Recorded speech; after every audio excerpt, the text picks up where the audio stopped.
ஆதியில் கடவுள் மட்டுமே இருந்தார். பிரபஞ்சம் உருவமற்றதாகவும் வெறுமையாகவும் இருளில் மூடியதாகவும் இருந்தது. ஆனால் கடவுளின் ஆவி தண்ணீரின் மேல் சுற்றி கொண்டிருந்தது. அழகான ஒன்றை உருவாக்க தயாராக இருந்தது.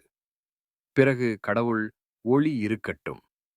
மேலும் வெளிச்சம் வெடித்து பகலை இரவிலிருந்து பிரிக்கிறது.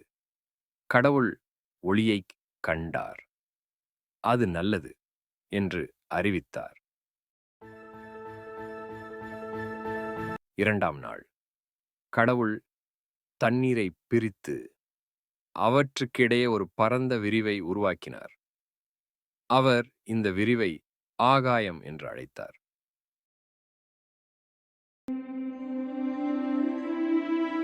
3ஆம் நாள் கடவுள் வானத்திற்கு கீழே உள்ள தண்ணீரை ஒரே இடத்தில் சேகரிக்கும்படி கட்டளையிட்டார். வறண்ட நிலத்தை வெளிப்படுத்தினார். நிலம் பூமி என்றும் நீர் கடல் என்றும் அழைக்கப்பட்டது. அப்பொழுது கடவுள் பூமி தாவரங்களையும் விதைகளுடன் கூடிய மரங்களையும் உற்பத்தி செய்யட்டும் என்றார். மேலும் பூமி துடிப்பான பசுமையான வாழ்வால் நிறைந்திருந்தது. அது நல்லது என்று கடவுள் பார்த்தார். 4ஆம் நாள் கடவுள் வானத்தை விளக்குகளால் நிரப்பினார். பகலை ஆளுவதற்கு சூரியனையும் இரவை பிரகாசமாக்க திறனையும் வானத்தை அலங்கரிக்க எண்ணற்ற நட்சத்திரங்களையும் உண்டாக்கினார்.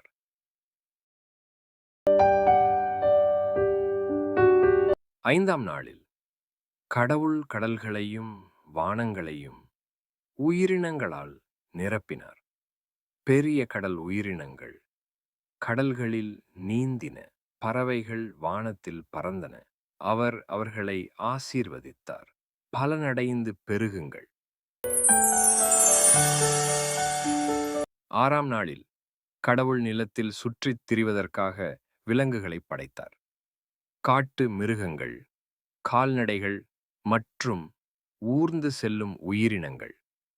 பின்னர் கடவுள் தனது மிகப்பெரிய செயலில் பூமியையும் அதன் உயிரினங்களையும் ஆளுவதற்கு மனித குலத்தை நம் சாயலில் உருவாக்குவோம் என்று கூறினார்.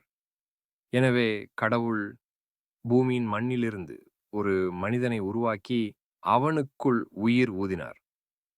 மனிதன் ஒரு ஜீவனானான். கடவுள் அவனை ஆதாம் என்று அழைத்தார். பிறகு கடவுள் ஏதேன் என்ற இடத்தில் ஒரு செழிப்பான தோட்டத்தை அமைத்தார். அது ஜீவ விருட்சமும் நன்மை தீமை அறியும் மரமும் உட்பட எல்லாவிதமான மரங்களாலும் நிறைந்திருந்தது. தேவன் ஆதாமை தோட்டத்தில் வைத்து அதை கவனித்துக் கொள்ளும்படி அவருக்கு கட்டளையிட்டார். நன்மை தீமை அறியும் மரத்தைத் தவிர வேறு எந்த மரத்தின் கனியையும் உண்ணலாம். அதிலிருந்து நீ சாப்பிட்டால் நீ சாவதே உறுதி. ஆதாம் தனியாக இருப்பது நல்லதல்ல என்று கடவுள் கண்டார். அதனால் அவர் ஒரு உதவியாளரை உருவாக்க முடிவு செய்தார். முதலில் கடவுள் எல்லா விலங்குகளையும் ஆதாமிடம் கொண்டு வந்தார். ஆதாம் அவற்றுக்கு பெயர்களை கொடுத்தார். ஆனால் அவர்களில் யாரும் பொருத்தமான துணையாக இருக்கவில்லை.